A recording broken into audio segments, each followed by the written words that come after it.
तो भैया बात करेंगे इस वीडियो में पेन 40 mg 40 mg टैबलेट के बारे में। जानेंगे किस टाइप का ड्रग होता है, कब काम में आता है, इसके क्या डोज होती है, खाने के बाद ले या खाने से पहले ले, कितने दिन तक लेना चाहिए, क्या साइड इफेक्ट करती है, तो सब कुछ जानेंगे, वीडियो पूरा देखिएगा। तो भैया पेन 40 एक ब्रांड आता है एल्केम कंपनी का। ये पेन 40 mg में आती है, 20 mg में आती है और पेन डी कैप्सूल फॉर्म में भी आती है। तो अलग अलग स्ट्रेंथ में अवेलेबल होती है। तो एलोपैथिक मेडिसिन है, साइड इफेक्ट होते हैं, डॉक्टर की सलाह से लेना चाहिए, कभी भी सेल्फ यूज नहीं करना है, इस चीज़ का ध्यान रखना है। अभी बात करें पेन 40 mg टेबलेट के बारे में। एक पत्ते के अंदर 15 टेबलेट आपको मिल जाएगी, करीब करीब 170 रुपये के आसपास ये पड़ती है। तो ज़्यादा महंगी भी आती है दोस्तों, लेकिन काफ़ी ज़्यादा चलता है, काफ़ी ज़्यादा डॉक्टर इसको प्रिस्क्राइब करते हैं। अब बात करते हैं भाई कहाँ काम आएगी, किस टाइप की दवा होती है। तो भैया इसके अंदर आता है पेंटाप्रोजोल 40 mg में, जो कि सिंगल सोल्ट होता है, सिंगल मोलिक्यूल होता है। तो भाई पेंटाप्रोजोल क्या होता है इसको समझते हैं पहले। तो भैया पेंटाप्रोजोल एक प्रोटॉन पंप इनहिबिटर होता है। जैसे कि रेबिप्राजोल होता है, वैसे ही पेंटाप्रोजोल भी होता है। तो ओमिप्राजोल भी इसके अंदर आता है, यानी पीपीआई जो कैप्सूल होते हैं ना, प्रोटॉन पंप इनहिबिटर, टैबलेट हो या कैप्सूल हो, तो उसके अंदर ओमिप्राजोल आता है, रेबिप्राजोल आता है, पेंटाप्रोजोल आता है, और भी कई तरह के आते हैं। तो इसके अंदर आता है पेंटाप्रोजोल, ये प्रोटॉन पंप इनहिबिटर कहलाता है। एक्चुअली इसका जो काम होता है ना, ये जो पेट के अंदर जो एसिड बन रहा होता है उसको कम करने का काम होता है।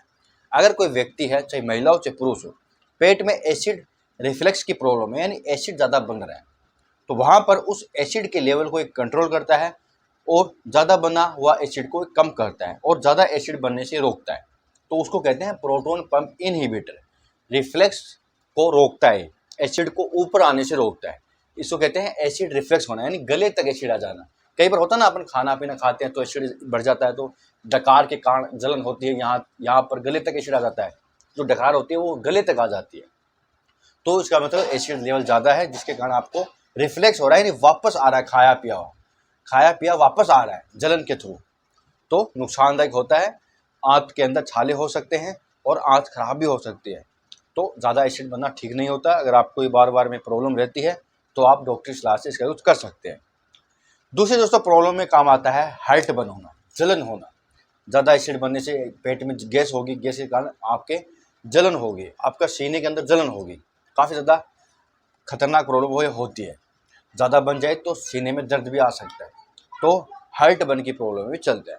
इनके अलावा दोस्तों अगर एसिडिटी हो रही है, आपको खाने के बाद बार में एसिडिटी होती है, कुछ भी खा रहे हो पी रहे हो एसिडिटी हो जाती है, तो वहाँ पर भी एसिड रिफ्लेक्स होता है, तो एसिड को कम किया जाता है। इनके अलावा दोस्तों बात करूँ तो पेप्टिक अल्सर, यानी पेट के अंदर होने वाले छालों में भी ये काम करती है। पेप्टिक अल्सर में होती क्या है कि जो आंत के जो चारों ओर दीवारें होती है उनके अंदर छोटे छोटे घाव हो जाते हैं, जिसको हम अल्सर कहते हैं। तो जब उन घाव के ऊपर एसिड लगता है या फिर गैस लगती है तो वहाँ पर बहुत ज़्यादा जलन होती है, पेट की हालत ख़राब हो जाती है।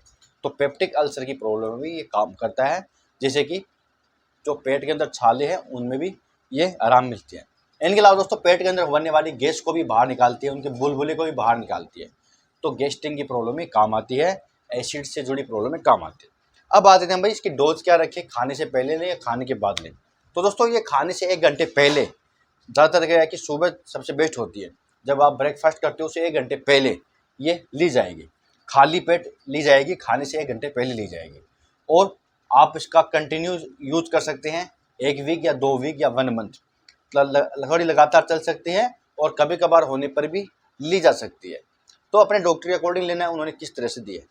कई बार दोस्तों ये भी होता है कि कुछ मेडिसिन, कुछ एंटीबायोटिक ऐसी होती है जो गैस करती है पेट में जाके, तो उनके कारण आपको गैस्ट्रिक प्रॉब्लम ना हो, आपका पेट खराब ना हो, तो साथ में डॉक्टर उसके दे सकते हैं, तो वहाँ पर भी कुछ दिनों के लिए दी जा सकती है। अब बात करें भाई इसकी क्या साइड इफेक्ट होती है। तो देखिए कई बार ये होता है कि देने के बाद दस्त लग जाते हैं, पेट में दर्द होने लगता है, चक्कर वगैरह आ सकते हैं, ठीक है, थोड़ा आलस हो सकता है, फटीग वगैरह हो सकती है।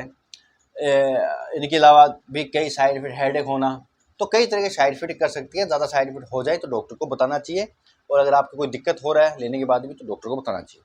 तो भैया संपूर्ण रिव्यू था पेंटाप्रोजोल यानी पेन 40 टैबलेट के बारे में। यहाँ तक वीडियो के लिए बहुत बहुत धन्यवाद।